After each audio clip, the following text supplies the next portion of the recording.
ძალიან მოკლედ წარმოგიდგენ ლექტორს. ამ ძალიან საინტერესო შეხვედრა ველოდება. თქვენს მაგივრად მე უფრო მიხარია, იმიტომ რომ ძალიან საინტერესო ინფორმაციის მოყოლა შეუძლია.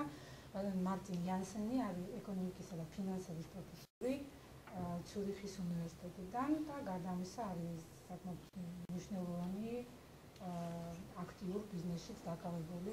ბევრი რამ შეუძლია თაობას მიაწოდოს და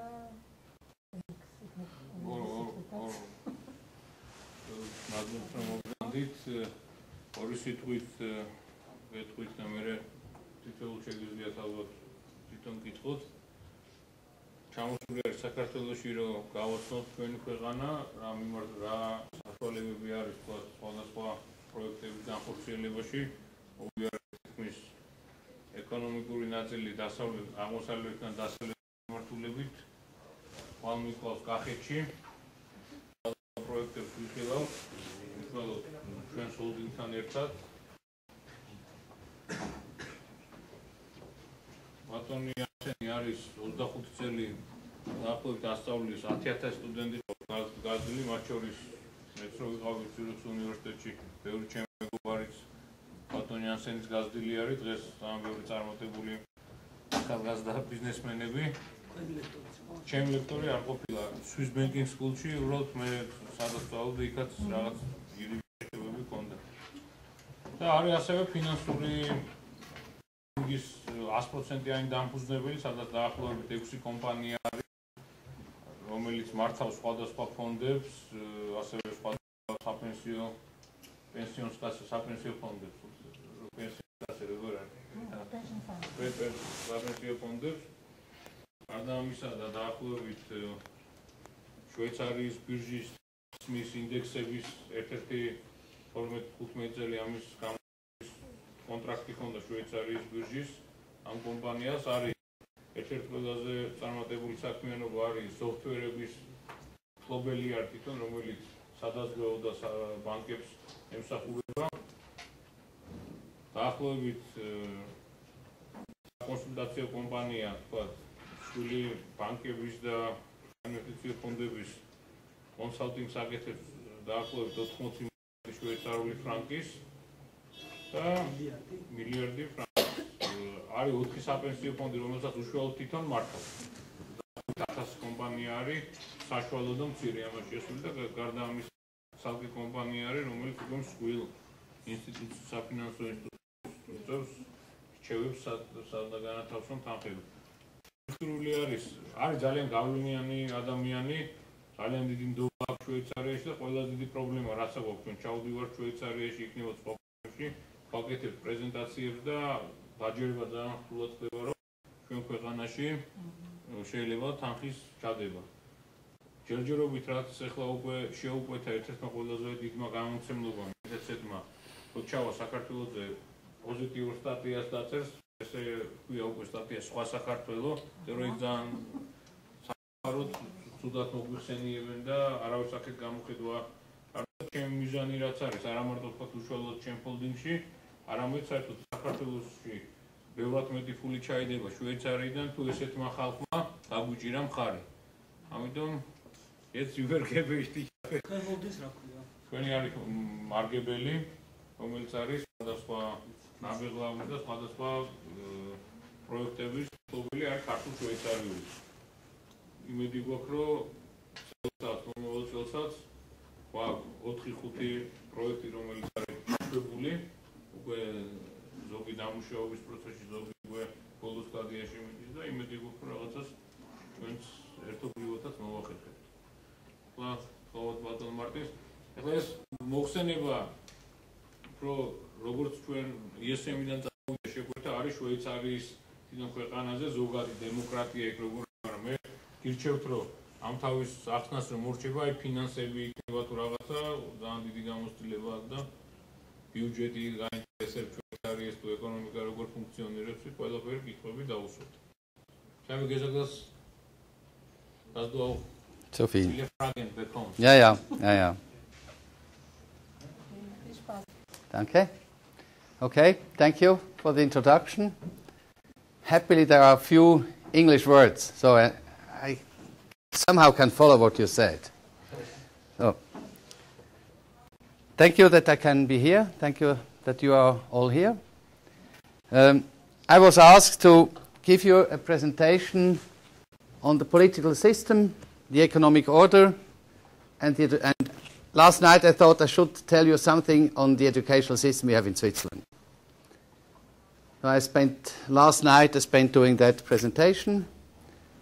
I've learned a lot on your country, and I think it will be interesting what I'm going to tell you. As you've heard, I have two legs. I'm a professor of finance, and I own and run a group of smaller companies.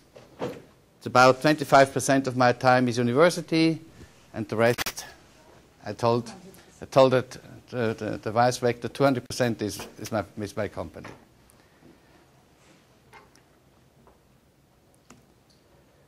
Okay, I'm going to speak first about a few basic information on Switzerland, then the political system, then economic order, and last, educational system. And please, whenever you have a question, please ask.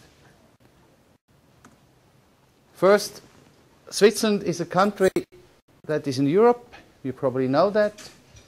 And our neighbors are France, Germany, Austria and Liechtenstein, and Italy. And you see from the different colors, there are a lot of fractions, political fractions. Now, Switzerland is an alpine country, not so much as yours, but we also have high mountains, more than 4,000 meters. We don't have natural resources except water, wood, and landscapes. You have the same probably.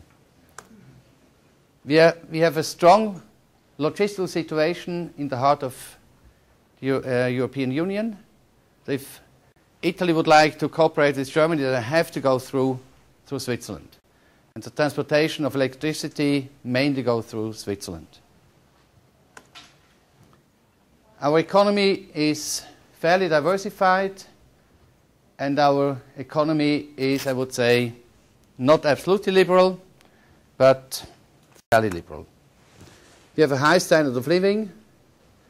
So the gross domestic product per person is around $62,000 per year. It's a high amount. I think in Georgia it's around 2,000 or 3,000.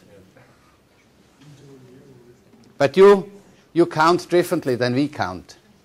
We count every dollar. You count only about every third dollar. We have a stable political system, and we speak about the federal state, the cantons, and the communities. We have what we call direct democracy. We have subsidiarity. I will explain that in a moment. And we are a relatively small country. We are about two-thirds of your country, about 40,000 square kilometers. About half of the country is Alps, high mountains. About one-third is what we call the Central Plateau, where most of the people live. And one-sixth is what we call Jura. It's not high mountains, say it's 1,500. We have about twice as much inhabitants as you have. As I said, most in the Central Plateau, and these are the main cities. The biggest city is Zurich, and Bern is the capital. Now, a few words about the political system. Switzerland is a federal state. So, the state consists of 26 cantons. I'll explain that in a moment, what a canton is, with about 3,000 communities. We have 4 languages. About 78% is German. Some, 18% is French, some Italian, and little Romansh. We have different religions. I think in the last 10 years, the Muslim people have risen from 0 to about, I think, 6%.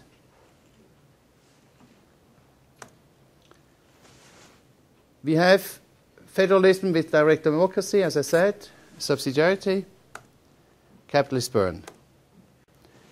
We have been neutral since 1815. That was the Congress in Vienna, when Europe was divided after the Napoleonic Wars. And since then, we have, so it's nearly 200 years, we have been neutral, no war in Switzerland so far, for nearly 200 years. What is interesting, Switzerland does not have an ethnic or linguistic identity. There are people from different ethnies, different languages, and Swiss think they would like to stay together because we have the same values, the same history. That's the only reason. We could be, as Gaddafi says, divided up between France, Italy, and Germany, because there are Italian-speaking people, French-speaking people, and German-speaking people. But these people think they would like to stay together. Now, what is federalism? Federalism means that the core of the state are the cantons. The cantons are the important formations and not the state. So we have three layers. You have a state, you have the cantons, and we have the communities. And the owner of the power are the cantons. And the cantons made a constitution, first time 1848, then 1874, and the latest big change in the constitution was 1999. And always the cantons hold the power. Second, what is subsidiarity? As I said, cantons kept as many decision rights as possible. For instance, education, healthcare, streets, public transportation, that all matter of the cantons and not of the state.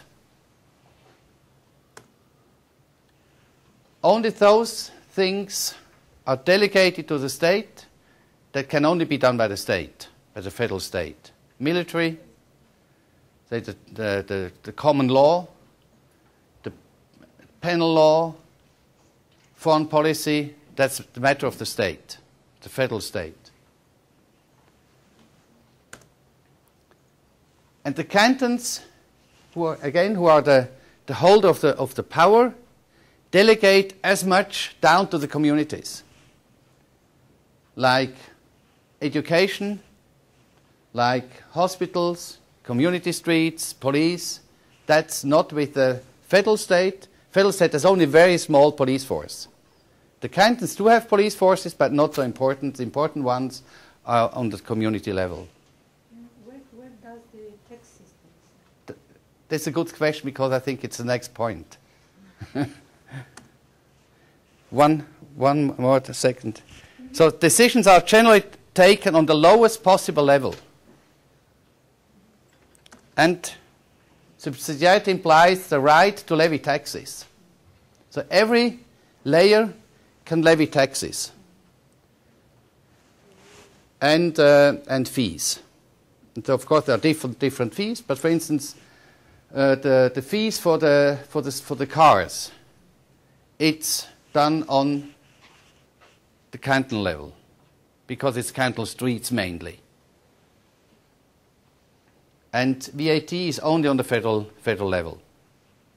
And up to about 2 years ago, the federal state has had only the right to levy taxes on income because it had the right in World War II. So after 50 years, it's now part of the constitution that also the federal state has the right to levy taxes on the income. That's important. So all layers have different rights, but they levy taxes. And I would say about 80% of the taxes go, say 40% of the taxes go to the communities, 40% of the tax to cantons, and only 20% of the income taxes go to the federal state. Now, what does direct democracy mean? You have different forms of democracy, like representative democracy in Germany. You have a different type of democracy in Britain. We have a direct democracy. That means that all major decisions are eventually taken by the people. So we vote on nearly everything we would like to vote. We vote on streets, we vote on railways, we vote on healthcare, we vote on everything. And again, we vote on different layers. On 3 different layers we vote. How many times in a year you vote? 4 or 5 times? Each year? Each year, yes. Now, on the federal level, we have mainly the Constitution and the laws based on the Constitution. Penal law, legal law, new healthcare things that might be on the federal level for whatever reason. The decision on the federal Constitution must be accepted by a majority of all the cantons and a majority of all the people. So I don't know whether you have read the works by Jim Buchanan on unanimity, that the Constitution should be anonymously accepted. So everybody should say accept the Constitution, and here we do something similar. So the Constitution has to be accepted by all the cantons, by majority of the cantons and majority of the people. So a small canton with, I don't know, 10,000 people counts the same as the canton of Zurich with 1 million. And it's a way to equilibrate the powers and to protect the smaller states, the smaller cantons. Otherwise, the smaller cantons would never have entered that Accord of 1874. Now, an initiative, 100,000 persons can ask for an amendment to the Constitution. We don't have initiatives on the level of the laws, just on the Constitution. The implication of that is sometimes there are very peculiar things in the Constitution. For instance, we had an amendment that we don't want to have, how do you call that? How do you call the towers of the mosques? How do you call that? Minarets, yeah. We had a vote amendment to the Constitution, no minarets in Switzerland. We have hundreds of mosques, but actually it's only a matter of I don't know, a construction law, how you build houses, whether you have minarets or not. But we are not able to have an amendment to the law, so it must be an amendment to the Constitution. So we have a very strange thing in the Constitution. And then if these 100,000 votes have been collected within, I think, 18 months, then there is a decision to be taken. And then we have what we call a referendum. If a new law has been passed by the 2 chambers, on the federal level, and if 50,000 people don't like that new proposition for a law, they can ask for what we call a referendum. And then it's voted on the referendum. But only a majority of the people have to deny or to accept, not a majority of the cantons. And we have similar solutions, not the same, but similar solutions on cantonal and on community levels. So you have all the time things going on in politics, all the time. And you have to follow what is going on.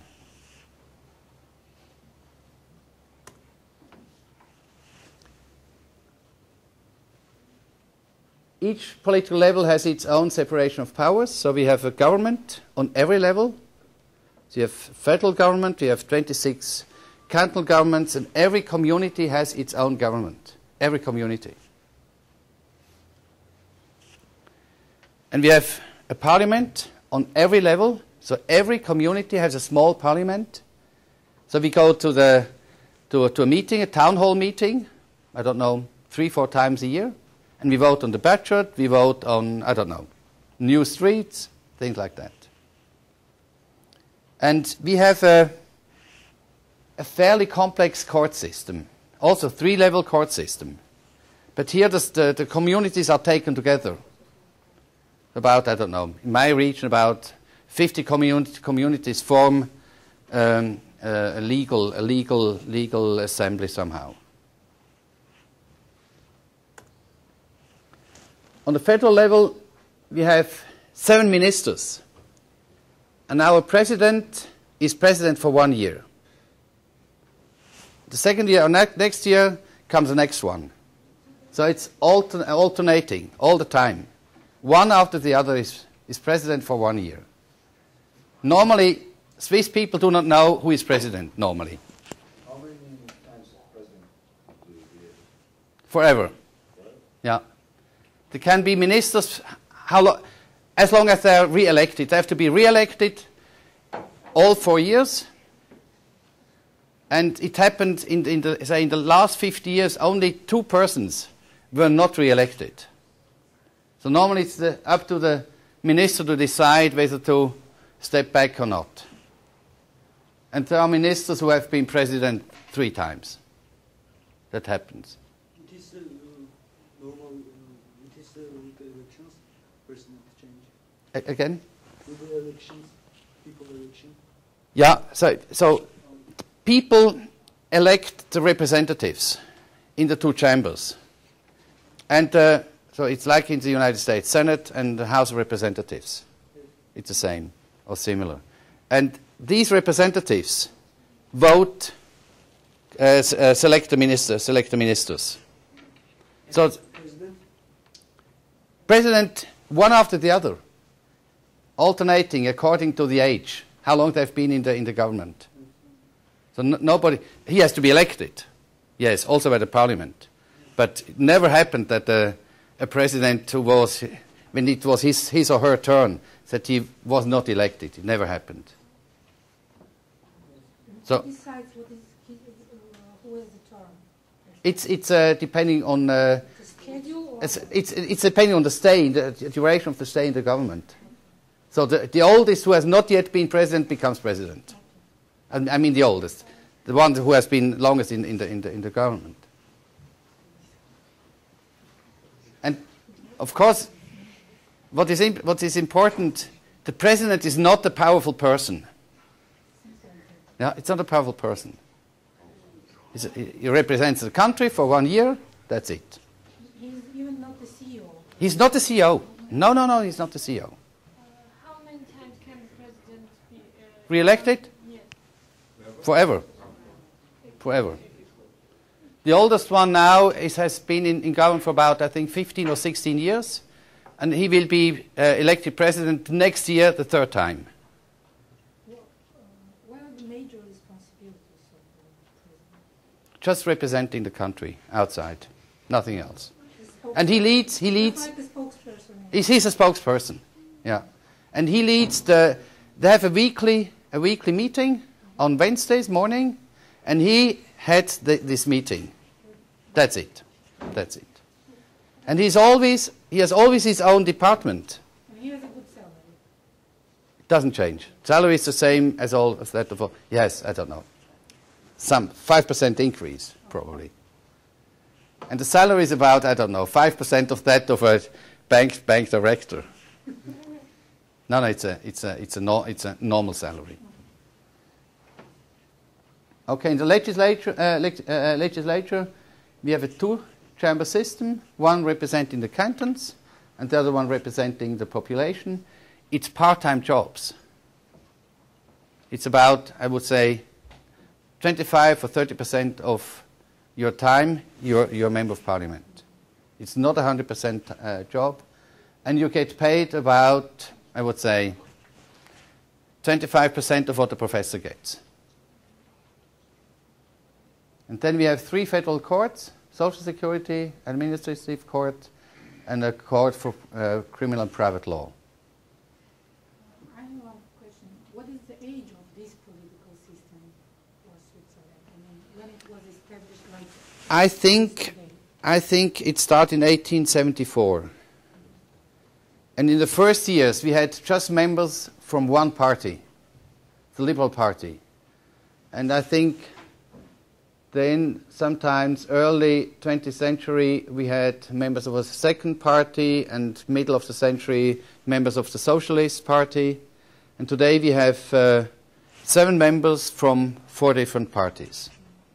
So we always have a mixture within the government. Does this system have any connections or roots in the back history of Switzerland? No. It was organized, No. no. the ministers are elected by the people, or? No, by the members of parliament. It's a big question, big discussion going on at the moment, whether the people should elect the ministers. And there are interesting propositions going on. I think the best proposition is 7 people have to find each other. And one person can be in different coalitions. So here is Mr. Müller and in that group of 7, and Mr. Müller is here in the group of 7, and here he is also. And then the people select the group, coalitions of 7 people that they think fit best. That's under discussion in the moment. The election situation today is not very good. What do you mean? Yeah, look, you have to. It's the electoral body, so the body that selects the ministers is 246 persons, so representatives, and you have to have a majority out of these 124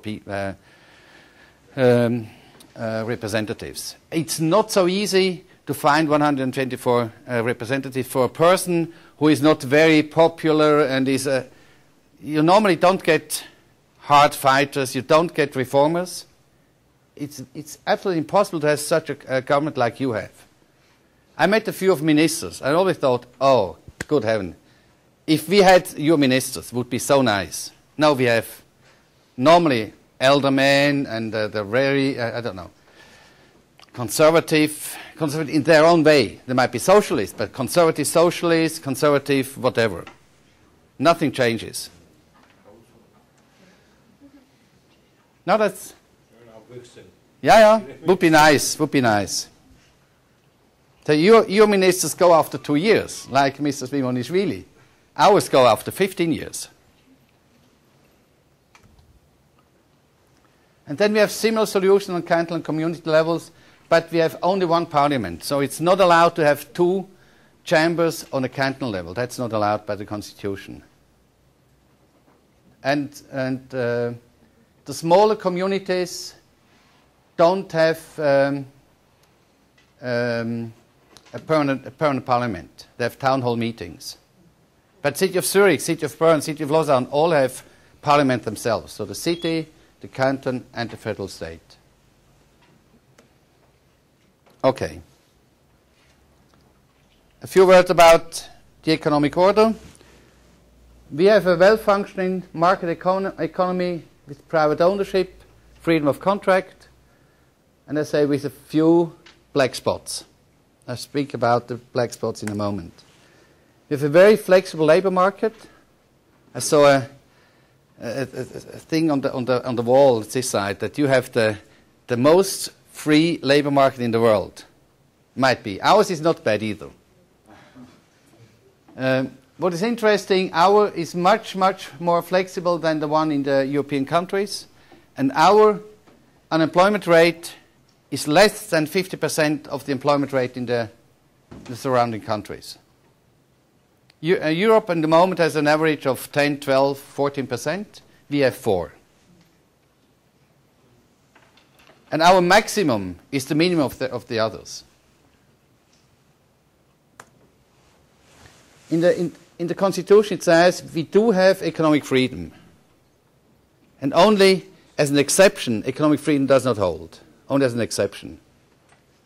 And then the representatives and the people have to decide on these exceptions. But there are some exceptions. For instance, we have a very strict agricultural protectionism.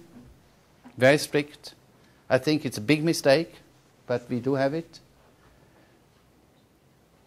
We would like to keep some independence in case of conflict. That probably makes sense. We have a very highly regulated social security system, I speak about in a moment. So the pension fund system is highly regulated. Healthcare system is complex and not good. I think the idea you have, I just learned establishing that independent companies establish the hospitals is a good proposition if somebody looks for the regulation of competition when these hospitals are established. I don't know how that works. It's important. I don't know, but then we have state ownership in banking. So nearly every canton has its own cantonal bank. I think it's a big mistake. We have a postal system that is. Aren't there any private banks? There are many. We have more than 300 banks, and out of 300 banks, about 25 are state-owned. So the cantonal banks and the postal system. All the other banks are. UBS is no more a private bank. UBS has been rescued by the state. They got a lot of money. It's like a state-owned bank. 100%. 100%. Look, UBS got more capital from the Swiss National Bank and from the state than their capital was. So actually, 100% of the bank would be state-owned. It doesn't look that very peculiar solution, but say if the market would have really ruled, the bank would have vanished. But all the other banks didn't have problems. It was just UBS. But if UBS had drowned, many other banks would also have went down the drain. Then we have a federal railway system. Everything is state-owned. Probably it does not make sense that all the wagons and the locomotives are state-owned. That's probably not very sensitive. Telecommunication, partly, and others. So it seems that the country is socialist. I would say, if you look at the taxes, the level of the taxes, if you look at the industrial activity, I would say we're by about 40% socialist. By 60% we're non-socialist. And typically all the export-oriented countries are totally free. Not regulated. Nearly not regulated. But many of the internal things are regulated, and to some extent I agree, yes. Now, a few figures. Our GDP is about $500 billion per year. And if you divide these 500 billion by about 8 million, these 62. And the median household income is about $90,000. The median, so not the average, the median is $90,000. Exports amount to more than 50% of GDP. I think it's about 56 or 57% is the latest figure. And about 1/3 is chemical and pharmaceutical products. 1/3 is machines, electronics, precision instruments, watches. And 1/3 is services, tourism, banking, and insurance. Contribution of banking and insurance is about 12% of GDP. And roughly, insurance is about 4%. Roughly, UBS and Credit Suisse about 4%. And all the other banks about 4%. Roughly. Now, just one word about our provision for old age and survivors. We have a very, I would say, equilibrated, intelligent system on how provision for old age is organized. We have a so-called 3-pillar system. One pillar is pay-as-you-go. It's a state-run pay-as-you-go system. The money is collected from the wages and distributed to the old people. It's about, I don't know the figures exactly, it's around, I think, about 30 billion Swiss francs per year, so it's about 6% of GDP. Then we have a pension fund system,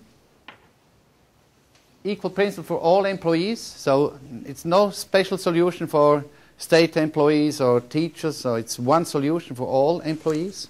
And what is in the first case? everybody. Not the merit-based and not the special criteria. Just There are criteria.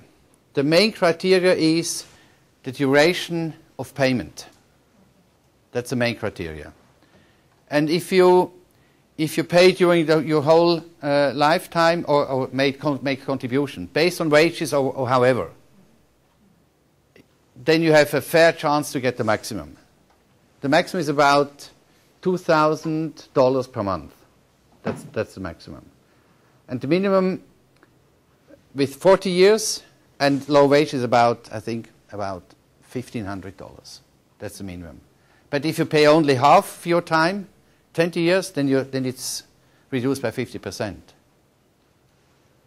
Then we have, and the idea of the pay-as-you-go system is it should finance the minimum requirement that is necessary. There's some additional payments are possible, but you have to prove that you need the money. Then you get additional money. And the pension fund system, together with the first pillar, is intended to allow you to have to continue your normal life, as it says in the Constitution. About 85% of all workers are insured. You need a minimum wage. And the amount of capital is about 600 billion Swiss francs, or US dollars. And the third pillar is private savings. And that's partially tax exempt. It's about 6,000 US dollars are tax exempt per year. how you prove that you need this to get the tax exempt, that this is a saving? You get a piece of paper from the bank, and you just hand in the piece of paper from your bank. That's all. Okay, now 2 more pages on the educational system. Now we start with a kindergarten, 2 years.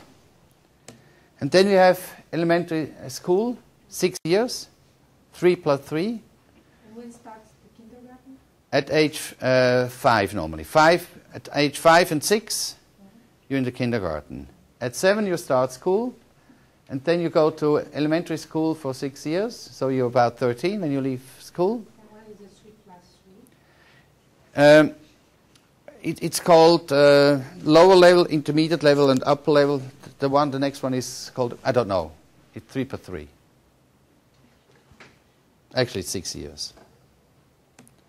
And then at the age of 13, you have to decide whether you go to a so-called long-term secondary school, what we call gymnasium, or if you go to an elementary school to your 9 school years. And here, after 2 years, you can decide to go to the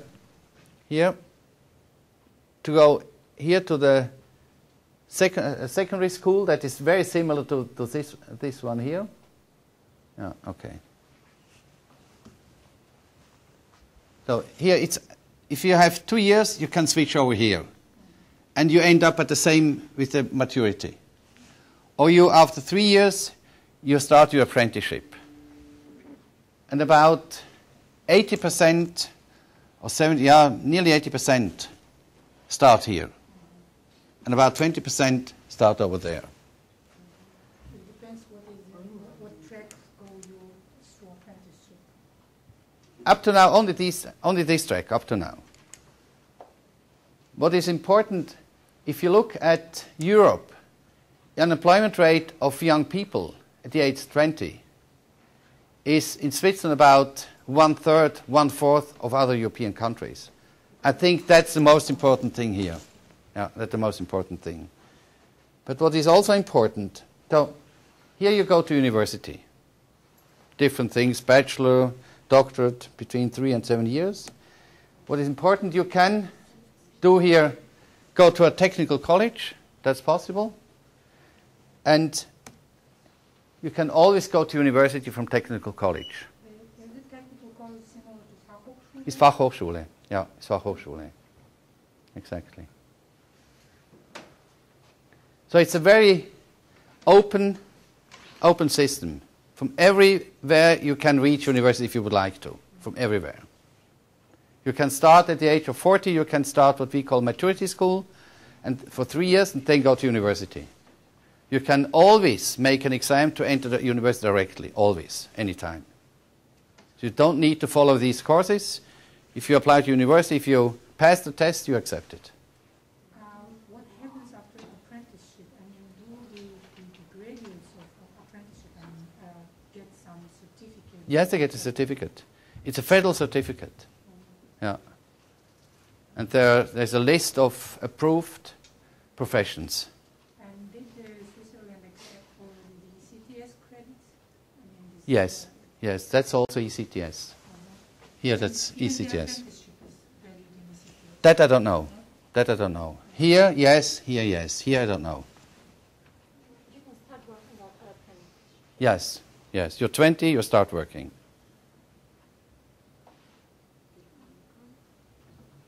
Interesting. What is the acceptance of business system, the apprenticeship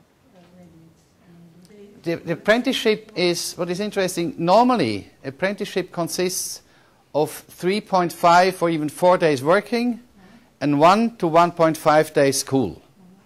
So you're accepted by a business at the age of 16, and then you remain with the same company for 4 years. And Where they did apprenticeship. where they did apprenticeship, yeah, yeah. And afterwards, normally you leave, normally. Berufsakademien in German, there is a system of Berufsakademien. It's like Berufsakademia, yes, yes. It's also similar again. And this is very important for Switzerland, this one. Very important. And where do the apprentice students get financial reimbursement from the companies? Or? Yes, yes, yes. So it is financed by companies. Financed by companies, yes.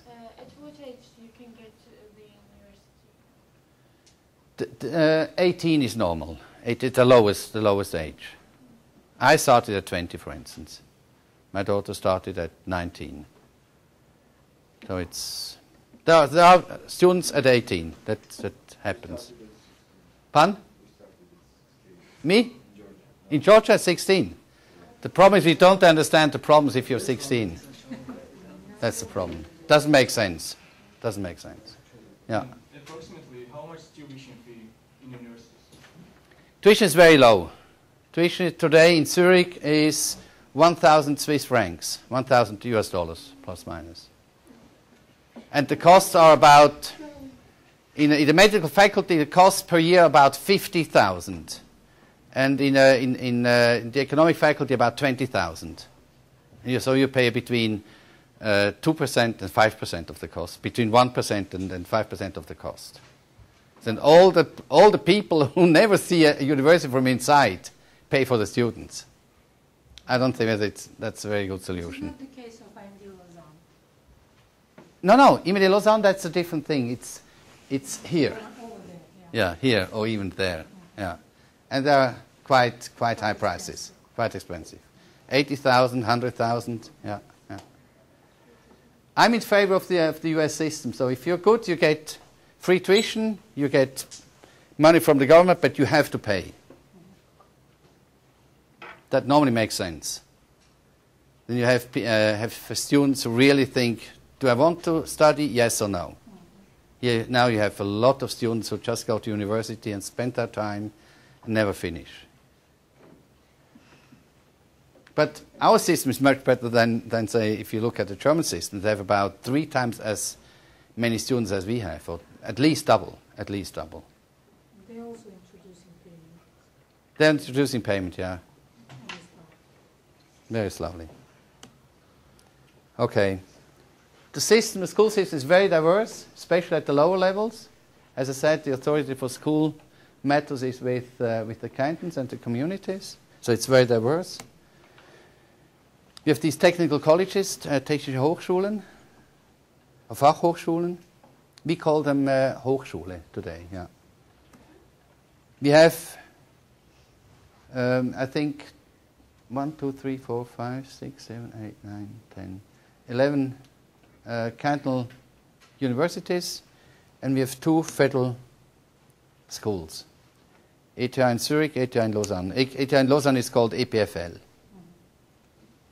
But actually it's one school. Which one is popular? Which one? Yeah. Is Which one is popular?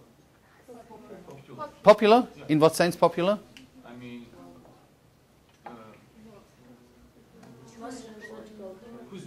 which diploma has power? Aha. I would say you have 3 faculties that are chosen most. It's a faculty of languages and psychology and sociology and things like that, economics and law. These are the biggest faculties. And the top faculties are at ETH, and I would say medicine is a very, very good faculty, and economics in Zurich is also a very famous faculty. Electronics is best in Europe of ETH. ETH, yes, yeah. It's number 1 or number 2 in Europe. ETH, it's among the top 10 on the world in the engineering departments and mathematics, physics, chemistry. What do you mean by differences of cantonal and federal level? Is it a federal system is financed mainly? It has to be understood from the history of Switzerland, why these federal universities exist at all. Because school system is a cantonal affair and not a federal affair. It was a big fight going on for whatever reasons that eventually the federal states said, okay, let's have 2 federal universities. And again, they are only in the technical region. No law faculty, no economics faculty. They do some activities, but no faculties or no departments.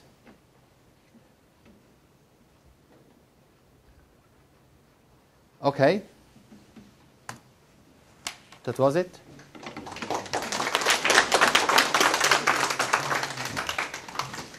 That's not my favorite subject, you know.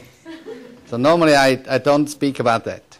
Normally I speak about economics and finance and banking, so you're free to ask whatever questions. Do you have any connection with housing system? What do you mean by housing system? I mean, I was doing some study differences in Europe about housing standards. Yes. And I ended up to be admired by Swiss system. Yeah. I have a lot of questions about this, but Please one of ask. the main reason why the Swiss housing system is so much higher, better than in Britain, for example, which is one of the lowest in Europe, is that it's oriented to people needs, and there is not so much bubbles. The prices increase and decrease. It's very stable, and that's very good in many ways. So if you take in Britain, I can speak 2 hours about these problems. Can you? Yeah, 2 hours, no problem, no problem. There are a few interesting things in Switzerland. If you look at the costs of housing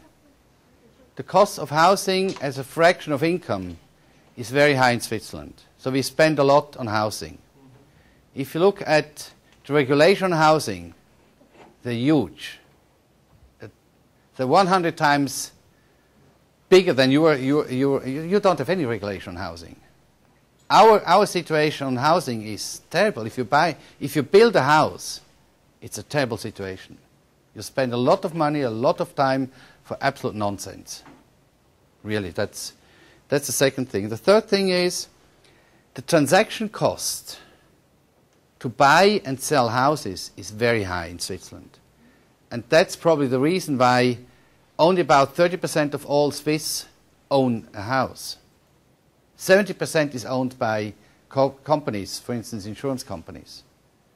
Because then when you move around, you don't have to buy and to sell a house. In the United States, for instance, everybody owns a house. Here, nearly everybody owns a house. Switzerland, it's different because it's so costly to buy and to sell. There is How much percentage is charged, levy charge on selling? I think you have a fixed charge of, depending on kind to kind, of 2 or 3% of and then you have a very high tax on how do you call that? It's a tax on the change of value. So if you bought a house for 1 million, and after 5 years you sell it for 1.5 million, these 0.5 are taxed.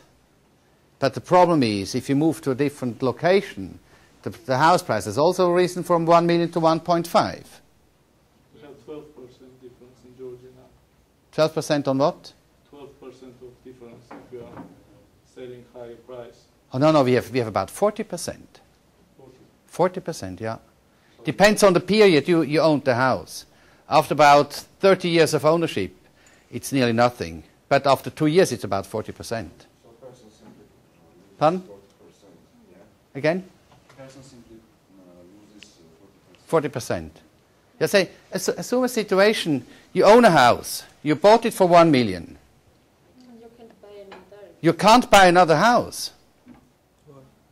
Again, if the house, say just for inflation, rises from 1 million to 1.5, you lose 40% on these 500,000, so you lose 200,000.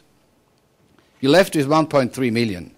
You move to a different location, and here's a house has also risen from 1 million to 1.5. So you're short of 200,000 Swiss francs. Yeah, yes, but so there's no chance that you'll sell and buy a new house. It has positive side as well. It kills speculation, first of all. What is speculation? We have a lot. And I don't know what speculation is. speculation. I know what it is, but everything you say, I will prove that you're false. Everything you say, please, start. If you would like to be falsified. Out of topic of today. No. It's a very important topic. It's my business as well, so... No, speculation. Look, speculation is very important. Why does somebody build a corporation, establish a corporation? Because he speculates that he will make money. And the speculator makes that the economy can offer jobs. It's only the speculator, nobody else. It's the best thing that can happen to an economy if you have a lot of speculators, investors that set their capital at risk. The best thing that can happen. Really, I'm absolutely sure. Yeah, please answer. You're free. I don't know. Yeah. Then please be. Well, I can tell you the problems in Georgia, what I have with my business. Yes. What is your business? It's real estate Yeah. development. Yeah. So I'm building houses. Yes. And I'm selling. So you're a bad speculator. Well, You're building houses. Why do you build houses? I know. Why do you build houses? In a way, I'm speculative. I'm selling earlier than 2 years. No. You're speculating. In any country, you would speculate. You build houses because you hope that you can sell the houses for higher price than your costs were. Yes, you're a speculator. No, well, actually, how to say? If we say what it happens in Britain, 2/3 of price of house is the land price. And it is land price inflated and deflated. The housing construction costs are the same, more or less, kind of like 3-5% increase per inflation per year. But it's okay, it's normal. It's like every other parts of economy. But if you go to other parts of Europe, let's say in Sweden, for example, they have this Swiss kind of system as well that state owns 50% of flats, and 50% is rented just. Again, who owns what? In Sweden. In Sweden, yeah, but not in Switzerland. The state does not own. You have 70% tenure. But it's owned by companies, not by the state. Yeah, but Private companies. In some way, someone owns, but not the ones for dwelling it. Yeah, but you're always free to buy a house or not to buy a house. The regulation, the tax system is also implies that you are not interested to buy a house. If you're a young person who would like to move around, you're not interested to buy a house. If you get older, if you say, okay, I will start my house here and end my life here, yes, you're going to buy a house. Otherwise, you're not buying. Yeah. And the question is, that good or not? In Britain, people are forced to buy because they are so much attracting. The last 20 years, most of people just bought their houses and they end up in tears So that's kind of the different opposite.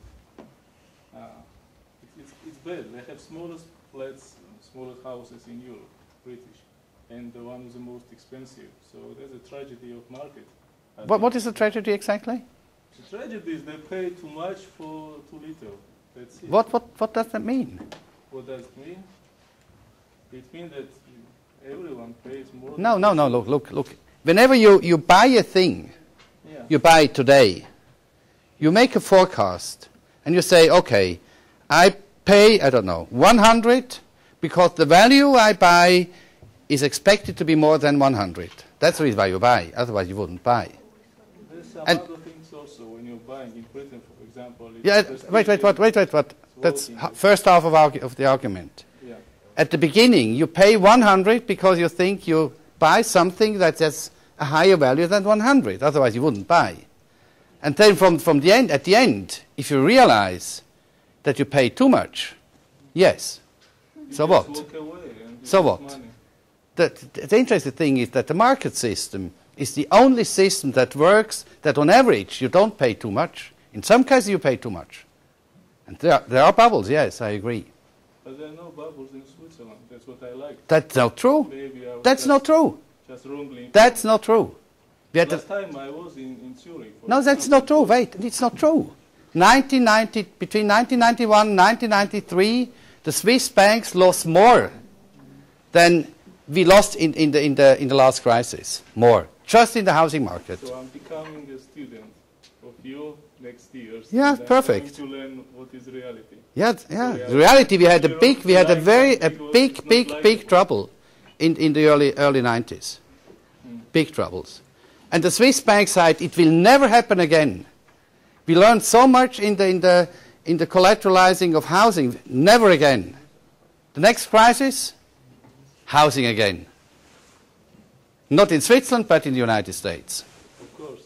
But that always happens in every 18 years. Yes. So what? That's how When will be the cycle second works. crisis? I don't know. Starting this year, starting next year, I don't You know know. why I was talking too much about this housing? Actually, I was not intending to, just one question, but then Okay. we end Okay. interaction. It's very important field of economy, of the state, of political system as well, count in some way, because it takes so much percentage of economic activities. Yeah, but look, And, if you fix this in right way, then you Yep. have the state more or less quite okay. That's how I believe, maybe naively. yeah, I think it's naive. That's right. Try to improve the situation in Tbilisi. I tried, and it works. What? somehow. What are the reasons that rich people live in very nice flats Yes. and have very bad houses? Very bad roofs, very bad houses, and very nice flats, very nice apartments. I saw wonderful apartments in the last 10 days, and the house was terrible. So can you say it again? Yes, lost, I have a house yes, in terrible condition. where? Please see other places. And Terrible condition. And the apartments inside are in wonderful conditions. okay, That's a big problem you have. Yes, we have. Yes. But Try to I have. can show my house. Is No. We have to think about incentives. How do we have to change the incentives that the houses are conserved and protected? Incentives. Okay, we now switch to the next topic. Sorry. Some countries have unemployment benefits. Unemployment benefits, yes. Does Switzerland have such kind of? Yes. How much is that? And how long do they pay? They pay today. We are just lowering the payments. But today is the following. Today you get if you are dismissed, if you quit the job, you're not paid at the beginning. But if you're dismissed, you get money from the first day of unemployment, and normally you get about 80% of your last wage, 80%, up to $110,000 you can get on a yearly basis, so about $10,000 per month. If your wage was 130 and up. And For how long? I think it's between 450 and 600 days. I'm not quite sure. Today it might be 600, but it's lower to 450. So it's 1.5 years. My opinion, I would not pay for people without children up to the age of about 35. I would not pay anything at all. That's my opinion. Because you have many high-trained people who say, no, that I don't do. I don't like that. And they're not forced to work. But people will never get this through elections. Will they? Again? People will never approve your idea. This must be chosen on the elections, right? That's right. There will be a vote on that. And they won't. No, yeah, wait. I'm not so sure. It's right now it's lowered for the young people, I think, down to about 150 or 200 days. From about 450 to about 200. It will be probably accepted on the vote. The vote does not always go in favor of additional expensive and higher taxes. Not always. Sometimes, yes, but not always. More questions?